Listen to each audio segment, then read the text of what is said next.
On behalf of my colleagues at the Federal Trade Commission, I'm happy to welcome you to our 6th annual Privacy Division of an attorney in the Division of Privacy and Identity Protection. And along with my co-presenter, Lerone Banks, we're happy to bring you Privacycon for the 6th year. A few details before we get started. We're happy to have you join the webcast. Our agenda is available on the Privacycon page with links to all of the presented research, as well as the biographies of all the moderators and presenters today. There's also a webcast link on the ftc.gov page, as well as the event page if you happen to get disconnected or you're joining us sometime in the afternoon. Following Privacycon, we will make all the presentations available online. Usually takes about 2 weeks, but we archive all of the presentations today. You'll be able to go back and watch them again.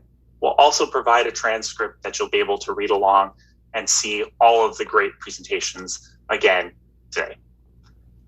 After what seems like a lifetime of Zooms, we all realize that technology happens. So we ask for your patience today. We have a technology team that's here to address any issues.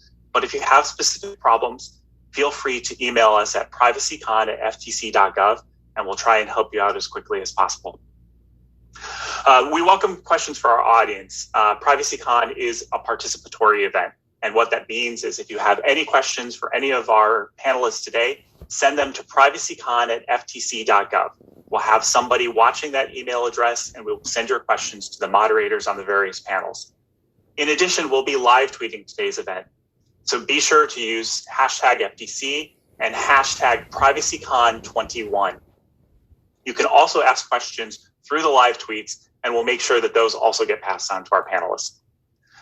I want to thank all of our researchers and panelists for all the work that they've done today. We have 19 different presentations, and while all the people that are presenting the research today are fantastic, we're so excited for all the work that they've done. They represent a lot of research teams. There are hundreds of people that work with the 19 presenters today to bring you all of the work that we have. Please go to our website. You'll see all of the papers there. You can read the papers, and eventually we'll put up the presentations. We hope that you engage with those people. Most of all the contact information is in all of the papers. We want you to engage with people. So if you're not able to do so today, please contact them in the future and create a dialogue. So today's program wouldn't be possible without a very large number of people. I just want to say a couple quick thank yous. All of the panelists today, I'd like to thank Devin Willis, Lerone Banks, Danielle Estrada, Miles Plant, Linda Kopp, Manmeet Dinza, and Christine Young. I want to thank the FTC event and media teams. I want to thank all the people that will be helping with the live stream today, including our Office of Public Affairs. We also appreciate help from people like June Chang in the Division of Consumer and Business Education, Brianna James, Julia Grunwald Henderson, and there are so many other people, but there are 2 special thank yous that I want to make. The first is for Leah Hebron. She's a former paralegal and soon-to-be law student, and Alex Iglesias. They're the 2 people that make everything happen today. I want to say a special thank you to both of them. And without further ado, it's my pleasure to introduce Commissioner Rebecca Kelly Slaughter. Excuse me. Thank you, Jamie. And thank you so much to everybody who worked so hard to put on today's event. Good morning. I am Commissioner Rebecca Kelly Slaughter, and on behalf of my colleagues at the Federal Trade Commission and my fellow commissioners, I'm so pleased to welcome you to Privacycon 2021. Thanks again to you all for attending virtually again this year. While circumstances have been and continue to be challenging for all of us, I'm so glad we have the tools to convene so many distinguished advocates, researchers, technologists, and academics from around the country and across the globe. Our second virtual conference is a good occasion to note just how much the pandemic has accelerated our reliance on digital services, with people turning to online platforms and marketplaces for everything from socializing to soap. The necessity of moving so much of our lives online has also highlighted challenges in the digital marketplace and the serious issues data-driven business models pose to our privacy, autonomy, and society writ large. You have a full menu ahead of you today, and I want to open the buffet with a little food for thought on 2 topics. First, I know we are here today for Privacycon, but I would like to challenge everyone to reject privacy as the animating framework for the important issues being discussed at today's conference and among thought leaders generally with respect to our data-driven economy. Today's agenda addresses algorithmic bias, issues around consent, misinformation during the pandemic, and special concerns related to kids and teens, as well as more conventional privacy concepts. The FTC has done work on all these fronts and has recently issued guidance on algorithmic bias and unfairness, and worked to reevaluate outdated and deceptive consent frameworks around dark patterns. These issues go way beyond privacy as it is traditionally conceived. The broad agenda of this Privacycon reflects a growing understanding that the data issues with which both the Commission and society at large are concerned have moved past the narrow framework of who has access to your personal data. This emerging understanding is why I prefer the term data abuses to the narrower language of privacy. Words matter, and data abuses reflects the fact that rampant corporate data collection, sharing, and exploitation harms consumers, workers, and competition in ways that go well beyond more traditional or libertarian privacy concerns. We must examine a wide variety of data abuses, including questions of racial bias, civil rights, and economic exclusion, considering practices that undermine personal autonomy and dignity, and reevaluating damaging and dangerous business models and market practices. In addition to examining these practices, we need to consider what to do about the problems we find in the markets. And so the second challenge I would like to issue today is the following. Can we move away from outdated notice and consent models to govern questions surrounding personal data, and instead turn our focus to the underlying business structures and incentives that are anchored in indiscriminate collection and application of personal data to fuel data-driven business models such as behavioral advertising? It is this underlying incentive structure that has caused so many of the harms and privacy risks we're here to discuss today. Rather than focusing on opt-in versus opt-out and whether privacy policies are clear enough, I believe we should be discussing the concept of data minimization, a principle that would ensure companies can collect only the information necessary to provide consumers with the service on offer and use the data they collect only to provide that service.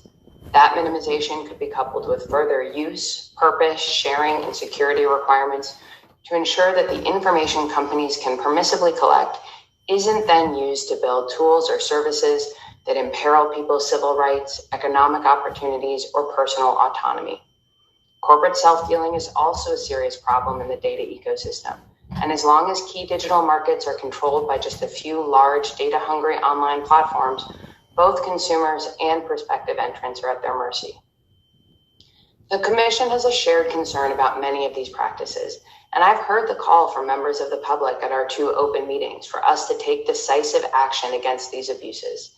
This moment of renewed energy at the FTC offers a window of time to catalyze meaningful changes in the markets and ensure that the data economy actually works for people, not just the largest corporate players. And of course, unchecked data collection is not just a consumer protection issue. It is also a competition issue, as the enormous amounts of data incumbents have collected gives them a profound advantage when competing against new entrants or seeking to enter new product markets themselves. We absolutely must look at these issues holistically, rather than myopically viewing them through the lens of either competition or consumer protection. I believe that the FTC has an obligation to use all the tools in its toolbox to address these issues. Simply challenging the application of abusive data practices on a case-by-case basis isn't likely to bring about the systemic change we need to see in the markets. The FTC has benefited greatly from workshops and conferences like this one, and I hope participants and observers of today's conference help us chart a path forward so we can build a more fair and just future together. Thanks again to everyone from the FTC that made today's event possible, especially our agency's speakers and moderators. And to our attendees, I'm personally grateful for your work and hope to hear more from you all at the Commission.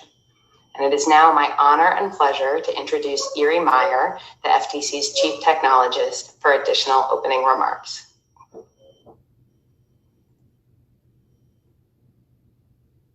Thank you, Commissioner Slaughter.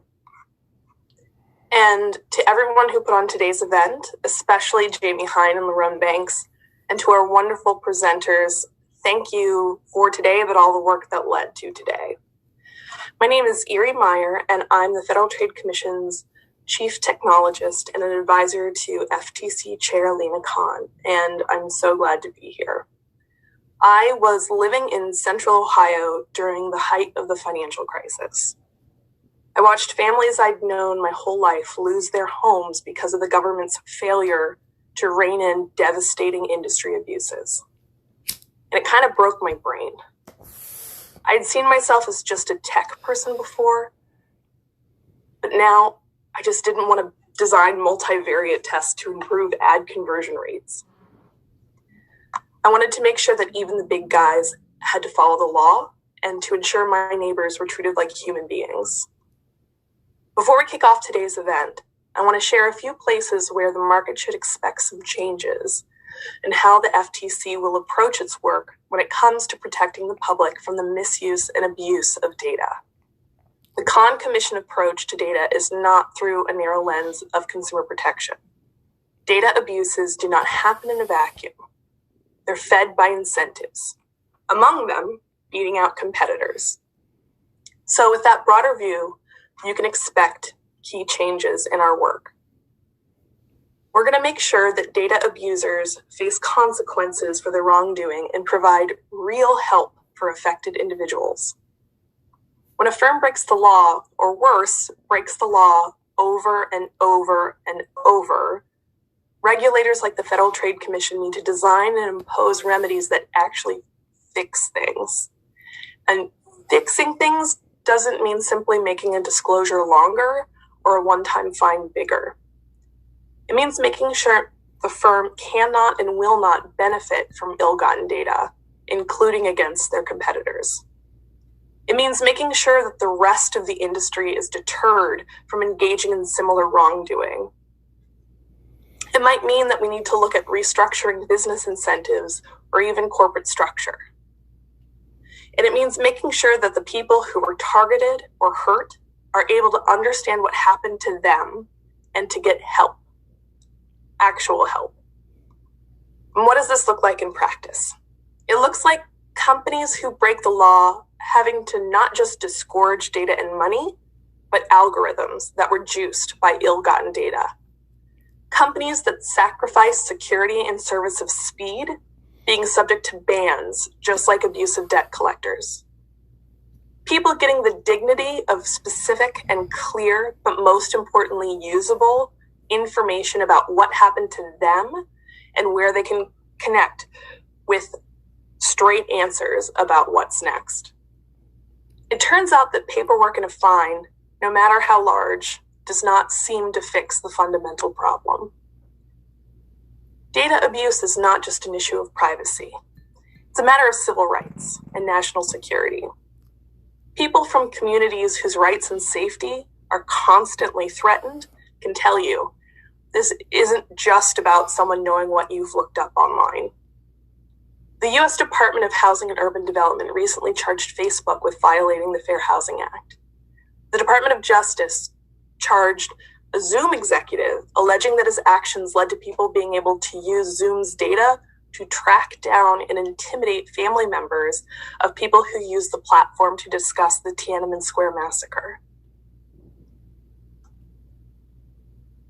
There's been a 2,920% increase in reports of identity theft via government benefits this year. So what this means, for example, is when a bad actor applies for something like unemployment benefits, using personal information gleaned from a data breach from one of these firms. I sincerely hope none of you heard people you love cry this year because they lost their jobs in the pandemic and struggled to access benefits. But I did. And I want to reaffirm that the recklessness of firms that think they can get away with not keeping their promises about protecting your data and hope you'll think it's a scandal rather than a system is resulting in families, real families you know, not having enough money to buy food. A pandemic has only sharpened the view of what's happening to our country's resilience because of these data disasters. In addition, we're moving away from a legalistic approach to addressing data abuses and towards a more rigorous approach. This means we'll be approaching investigations with an interdisciplinary lens, including privacy engineers and designers, financial analysts and product managers, and yes, technologists. But this won't happen overnight. I'm pleased we've already begun to assemble a team to make some of these shifts when it comes to fashioning more effective remedies for lawbreakers, understanding the full range of harms, and sharpening our analytical approach. I'm pleased that Stephanie Wynn has joined the agency as Deputy CTO, and Presidential Innovation Fellows Rashi Airy and Vivian Lee are working to drive many of these efforts. One of the pioneers of privacy engineering, Leah Kistner, once told me the way to tell whether or not a privacy fix would actually be meaningful was that if a lawyer could do it alone, it wasn't actually going to change anything. Leah's right.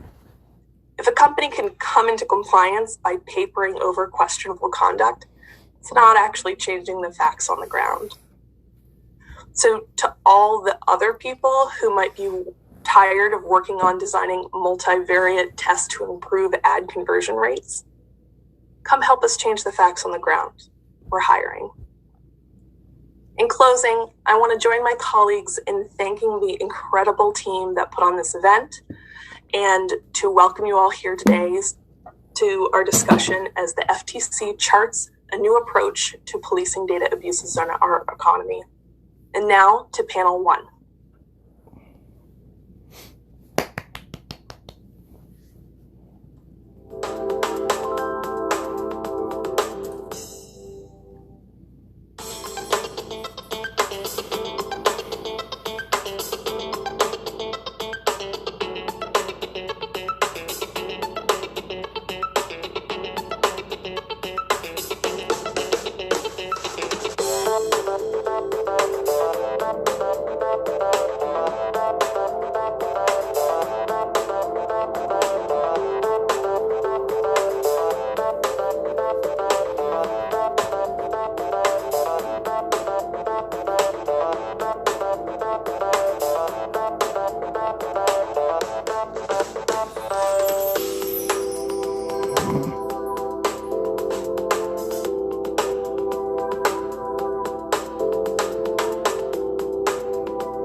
welcome you to the first panel of Privacycon 2021, entitled Algorithms. As you may recall, last year's Privacycon had an interesting panel discussing the existence of bias in particular artificial intelligence algorithms. This year, we are fortunate to have 3 panelists who will present very fascinating research on auditing machine learning algorithms for bias. First, we will hear from Basi Amana from the University of Southern California on his paper, Auditing for Discrimination in Algorithms Delivering Job Ads, which presents a method for auditing ad delivery algorithms. Next, Hongyan Chang from the National University of Singapore will present her paper entitled On the Privacy Risks of Algorithmic Fairness. Finally, Martin Strobel, also from the National University of Singapore, will conclude the presentation portion of our panel discussing his paper entitled On the Privacy Risk of Model Explanations, which studied tools used to provide algorithmic explainability. More detailed bios of all our panelists and links to their research papers are available on our Privacycon 2021 website at ftc.gov. After we conclude the presentation portion of our session, we will have a question and answer period where we will be able to take some questions from audience as time permits. So if you have questions, please email them to privacycon@ftc.gov or send Twitter to #privacycon 2021. Without further ado, I would like to turn to Basi to start us off. All right, thank you, Devin, for the introduction. My name is Basi, and I'm a PhD student at University of Southern California. In this talk, I'll talk about our work on auditing for discrimination in algorithms delivering job ads. This is joint work done in collaboration with my PhD advisors, Professor Alexandra Krolova and Professor John Heidemann. Next slide. Targeted advertisement has become ubiquitous in recent years, and it's one of the ways that people access opportunities such as employment or education, credit, and housing. Therefore, externally auditing the role that these algorithms play in shaping society is important to ensure that the ads are being delivered in a fair way, and also that they're being compliant with applicable laws, for example, in regulated domains such as employment. Next slide. So I'll start off with an example. Let's say I would like to hire a software engineer, so I create a digital ad, and I want to target equitably, so I create a gender balanced ad audience, so with 50% females and 50% males, and then I run this ad on Facebook. Then the outcome I get is that more fraction of females see the ad. Now the question is, why is there such gender skew in the outcome, even though I targeted a gender balanced ad audience? One reason might be just because there are more females at the time the ad was being run, but there might be also other confounding factors. Prior work looked at this question and controlled for such confounding factors and showed that solely the role that Facebook's ad delivery algorithms play in deciding who sees a particular ad is the cause for such skewed outcomes. What this prior work did not look at is the role that qualifications might play in the outcome. So if we go back to this example and look at what fraction of males and females in the audience are actually qualified for the job being advertised, and use that to interpret the outcome, we can see that the skew can be explained by the differences in qualification between males and females. So this is the main insight in our work, and looking at qualification is also important from the legal perspective because companies are able to use it as a legal justification against claims of discrimination. So we want to rule out qualification from companies from being able to use that to rule out audit findings that show discrimination. So based on this key insight, our main contributions are first to give a new method for auditing for discrimination in the delivery of job ads. Our method is the first to account for potential differences in qualification. Then we take this method and we study ad delivery on 2 prominent ad platforms, LinkedIn and Facebook, and we find results that show discriminatory ad delivery by gender in the case of Facebook, whereas we find no such evidence in LinkedIn's case. Next slide. So how we account for qualification is the main part of our contribution, so I'll focus on that in this talk, but there's more in the paper. So the main challenge with accounting for qualification is that as external auditors, we don't have access to user profile data that would let us directly control for qualification in the audience that we target when we run ads. So what we do is we rely on an indirect approach. So what we do is we find a pair of job positions with two conditions. First, they must have similar qualification requirements. And second, there must be a de facto gender skew in the real world. So known gender imbalance for the pair of job positions. To give an example, if we take delivery driver jobs at Domino's versus Instacart, one is a pizza delivery company, the other one is a grocery delivery company. There's data that shows that 98% of Domino's drivers are male, whereas majority of Instacart drivers are female, even though both jobs have very similar qualification requirements.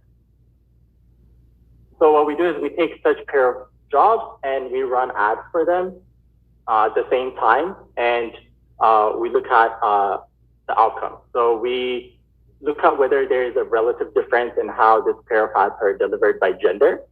And because we control for qualification and also other confounding factors, if we see a difference, we hypothesize that is due to the platform's ad delivery algorithm propagating the existing skew. So in this example's case, we would expect the Instacart ad to be shown to more females if the platform is indeed perpetuating the existing skew. Next slide. So we take this methodology and we register as advertisers on LinkedIn and Facebook, and we run ads. And to show one of our results for the Instacart and Domino's example,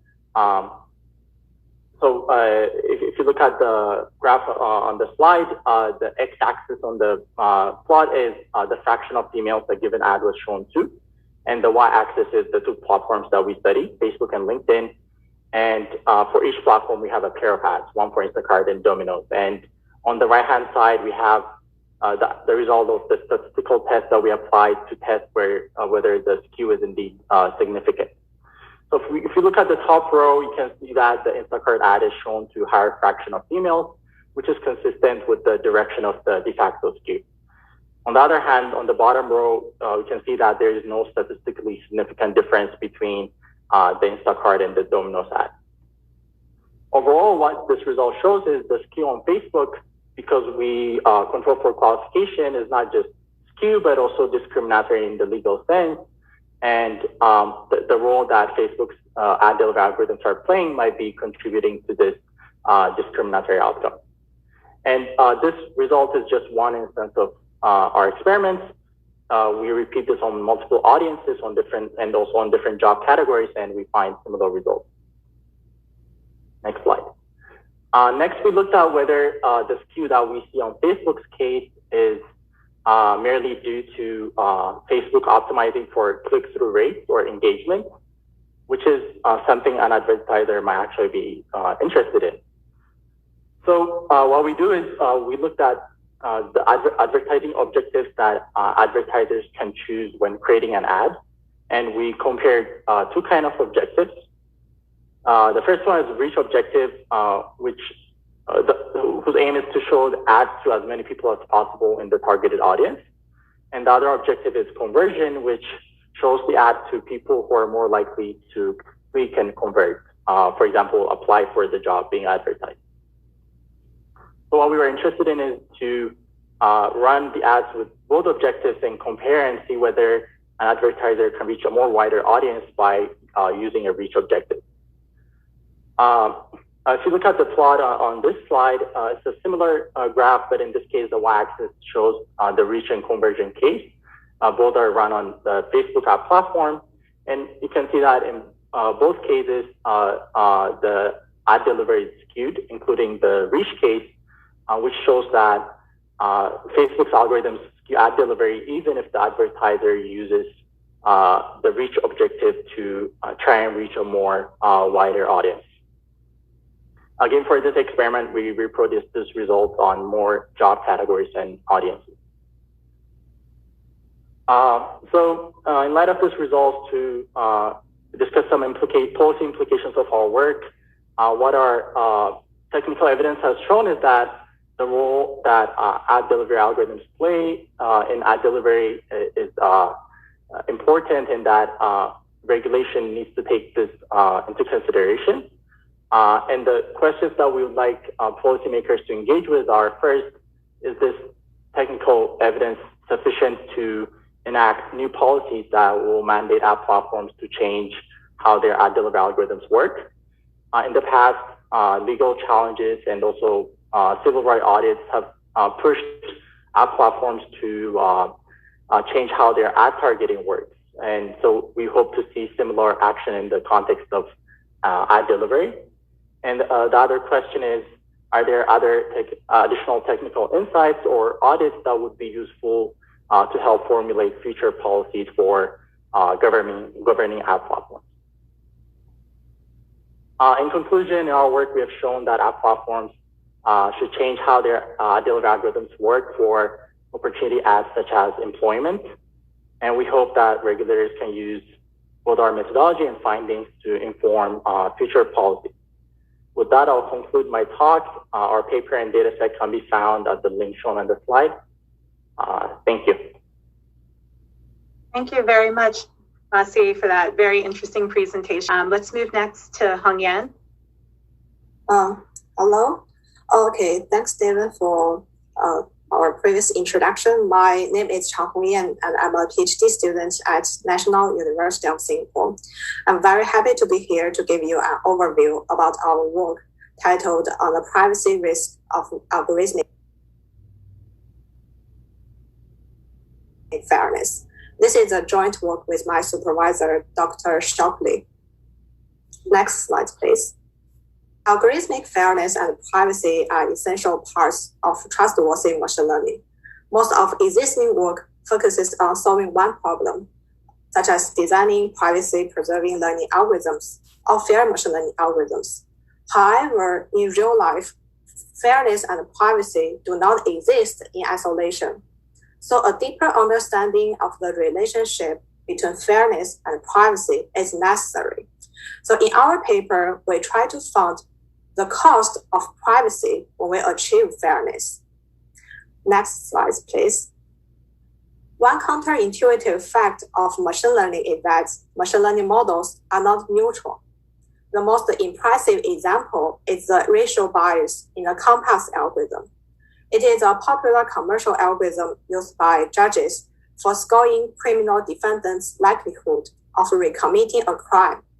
It has been shown that the algorithm is biased in favor of white defendants and against the black defendants.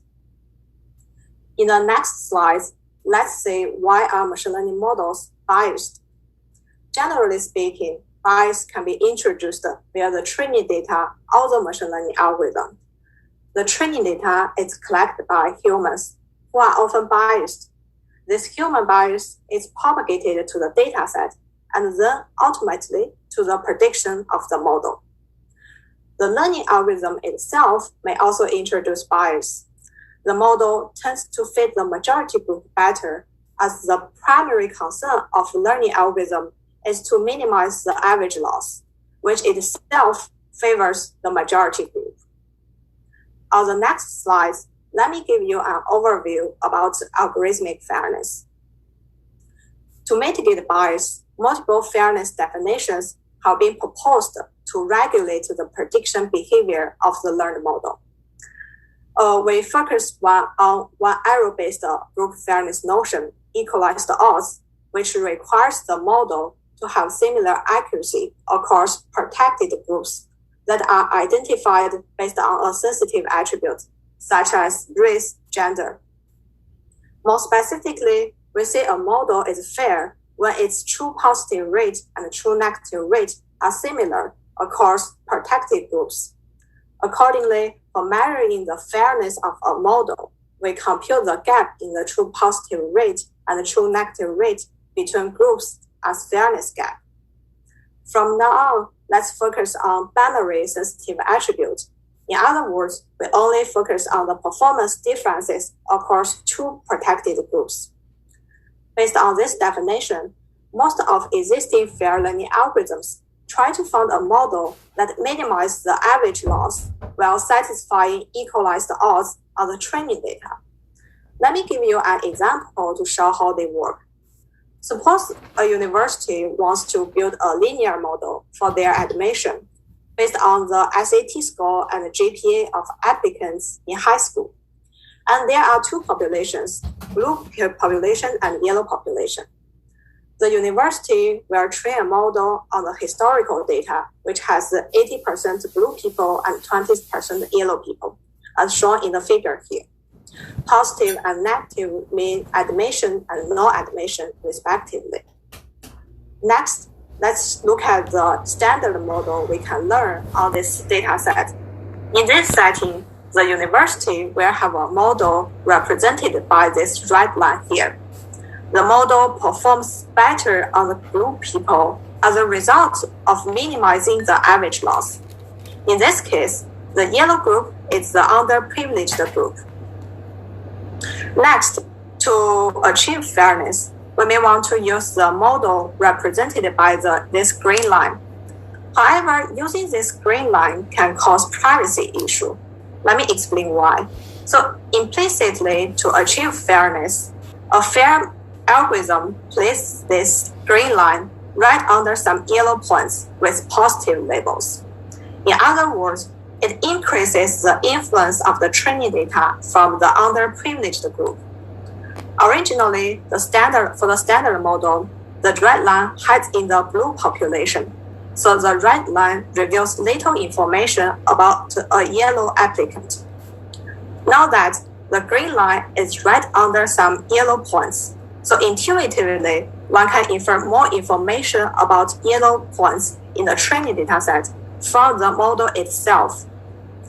In our paper, we formally verify that fairness can cause privacy issue, especially for the underprivileged group.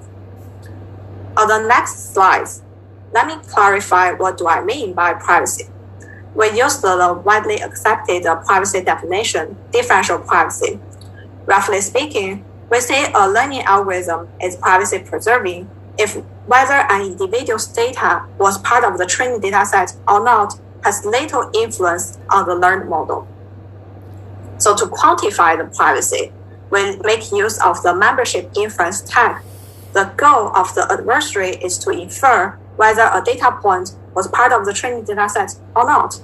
So a higher attack accuracy reflects a higher privacy risk. Thus, we use the attack accuracy as a privacy risk in the rest of the presentation. We measure this privacy risk in a realistic setting where the adversary only has the access to the prediction API of the model. I omit the details about the attack algorithm. If you are interested, you can check our paper for more details. I put the link of the paper at the end of the slides. Great. In the next slides, let me show you the results on a synthetic data first and then on the real data set. In this synthetic data set, we have two protected groups, yellow group and blue group, and the binary labels positive and negative. So we have four subgroups that are defined based on the protected attribute and the true label. The features for those subgroups are sampled from different two-dimensional Gaussian distributions. The blue group is the majority group. We train a simple neural network models for both fair and the standard models. Here, I show you the results on the training data for two protected groups with positive label. The x-axis is the privacy risk, and the y-axis is the training accuracy. The triangle marks represent the results on the standard model, and the circle marks represent the results on the fair model. We can see that standard model performs much better on the blue group compared with yellow group, If we choose to use fair model, the yellow group will have a better accuracy.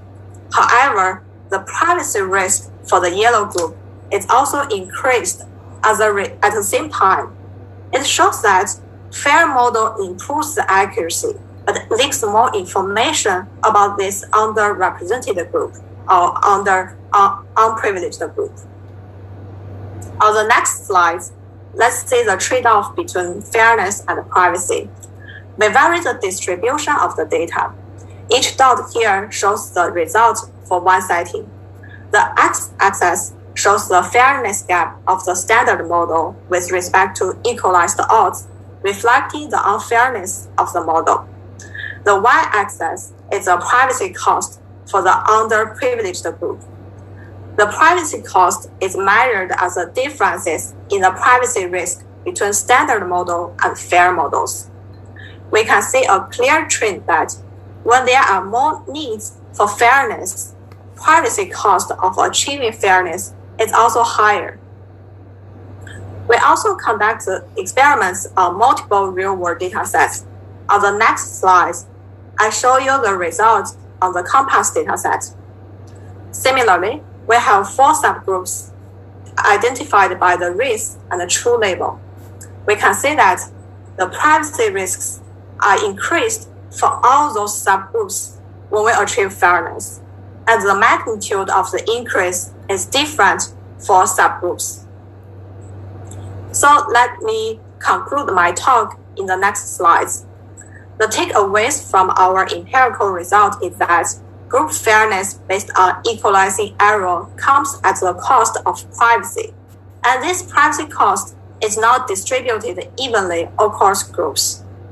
As a result, in practice, if we try to protect the underprivileged group using fair machine learning algorithms, we must be very careful because it may increase their privacy risk. Thanks for listening, and I'm looking forward to our discussion. Thank you very much, Hong-Yan. That was a very informative presentation. Martin, we can move on to you. Thanks, Devin. A wonderful morning to everyone. My name is Martin Schroll. I'm a 4th-year PhD candidate here at the National University of Singapore. I'm actually in the same group as Hong-Yan. And I want to talk about privacy risks that can occur when you try to explain machine learning models, which is work I did together with my supervisor, Risa Chokri, and Yaya Sikh. Next slide, please. So given that this conference is called Privacycon, I assume most of you are more familiar with privacy risks than they are with explaining machine learning models. So I want to spend a little bit of time motivating why we want to explain machine learning models. And there are essentially 3 main arguments for why you want to explain a model. The first is it gives agency to individuals. So assume you have a customer, a user somewhere out there, and the decision was made by a machine, and now the person is unhappy with this decision. Should happen from time to time. It's impossible for this person to argue against the decision if they don't understand it. And if you have heard one of the horror stories, for example, that like the decision might change if you change the spelling of your name, or the decision might change if you write Main Street instead of Main ST in a formula, then you really want to understand how the decision was made so you can change it. On a larger level, agencies like the FTC want to go in and audit a model. And if you just look at the big bulk of model, it's really hard to audit it. So you want to be able to explain the model so you can audit it. For example, if you want to look at whether or not the model is fair. The final argument you might have heard is the right to fairness, and it's more like a philosophical argument that says it's inherently inhumane to be subjected to a black box decision. So even if you don't want to change it or you cannot change the decision, it's still better to know how it was made. And these 3 are the key arguments for why you want to explain. And let's on the next slide look at how not to achieve interpretability. So some people have proposed that you could just release the entire machine learning model and just dump it out there, and then you're perfectly transparent. The first problem from a privacy perspective is that we already know that if an adversary has access to the parameters of a model, the adversary can learn a lot about the training data. So there's a lot of sensitive information an adversary can obtain as soon as they have access to a model. There are two more arguments why you not just want to dump the model out there. First, whoever created the model has an interest in it not being released. And second, from an explainability perspective, it's actually not great. Modern machine learning models have like millions of parameters, and just giving that to somebody like a user, that doesn't explain anything. They just have like a lot of data on their computer then, so you don't really achieve explainability. So on the next slide, you see how you actually achieve explainability. So a typical framework academia has come up with is, instead of trying to explain an entire model, you only want to explain one prediction at a time. So on the bottom, you have this like typical simplified machine learning pipeline. You have some data, and you train a model, and then the model makes like predictions for a user. And on top of this, now you put an explaining framework, and the explaining framework interacts with the model, and it potentially interacts with the data, and then it provides an explanation to the user. This now opens up potential leakage. On the next slide, there are essentially three ways how this model might leak sensitive information. One is already kind of covered by Hongyan. It is the model can leak directly information about its training data via its predictions. However, with the explanation framework, you have two more pipelines, kind of. The one is the explanation interacts with the data directly and might so leak information, and the explanation also interacts with the model, which also might leak information. And in the paper, we mostly focus on how the interaction between an explanation framework and the model might lead to information leakage. On the next slide, you see what I mean when I talk about information leakage, or like how you want to quantify the leakage.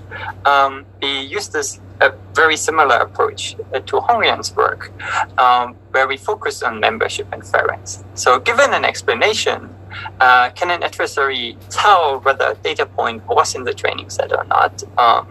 If you have a background in cryptography, you might be more familiar with like a game setting. So you could formulate this as a game. And now the adversary would win if he can distinguish two explanations, one based on a training set that had the data point and one based on a training set that didn't have the data point. So in the setting, we have an adversary. The adversary has like a data record. It gives it to the model, then it gets back a prediction and an explanation. And if the adversary wins the game, he can tell whether or not the training point was used.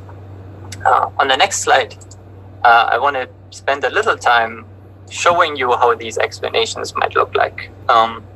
We focused in our work mostly on attribute-based explanations, and their approach is to compute the influence of each input feature on the prediction. So if you have a classification task for images, here on the lower left, the classification task is actually figuring out the mood of the face, and an explanation method might highlight parts of the face. So on top, apparently the eyes were important to predict the mood of the person. On the lower side, the eyebrows were actually important to determine the mood according to the explanation method. You also see that there's a lot of flickering, so these explanation methods are far from perfect at the moment. On more traditional, like tabular data, an explanation method might look like on the right, where like let's assume we want to predict whether or not a person gets a loan, and an explanation might say, okay, you would have gotten the loan if your income would be higher, to say, look, the income was the most important feature.